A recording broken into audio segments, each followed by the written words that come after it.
আগামী জাতীয় সংসদ নির্বাচনকে সামনে রেখে বিএনপি জামাতের নেতা কর্মীদের এক মাঝেই দল বদলের হিড়িক পড়ে গিয়েছে। বিএনপির নেতাকর্মীরা জামাতে, জামাতের নেতাকর্মীরা বিএনপিতে, আওয়ামী লীগের নেতাকর্মীরা বিএনপিতে, জামাতে, এনসিপিতে, গণ অধিকার পরিষদে, এলডিপিতে যুক্তেছে। কারণ আগামী জাতীয় সংসদ নির্বাচনে কারায় ক্ষমতায় আসতেছে, কারায় ক্ষমতার মসনদে বসতেছে, সেটি নিয়ে কিন্তু দুদুল্যমনায় আছে সাধারণ সেই সকল দলবাজ কিংবা এই দল থেকে ওই দলে, এই ডাল থেকে ওই ডালে যারা ছুটে বেড়ায়।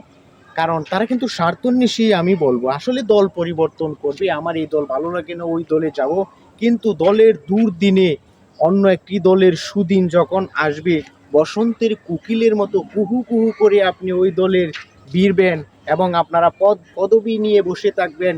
দুঃসময়ে যেই সকল নেতাকর্মীরা দলকে নেতৃত্ব দিয়েছে, তৃণমূলকে শক্তিশালী করেছে, সেই সকল নেতাকর্মীদেরকে মূল্যায়ন করার জন্য জামাত, বিএনপি, এনসিপি, আপনার গণ অধিকার পরিষদ, এলডিপি যারা আছে সেই সকল হাইকমান্ডকে আমি অনুরোধ করব, আজকে সুসময়ে অনেকেই বন্ধু বটে হয়, অসময়ে হায় হায় কেউ কারো নয়। সুতরাং চিহ্নিত করে নেতাকর্মীদেরকে, বিতর্কিত কোনো কর্মীকে আপনার দলে ভিড়াবেন না বলে অন্তত আমরা মনে করি।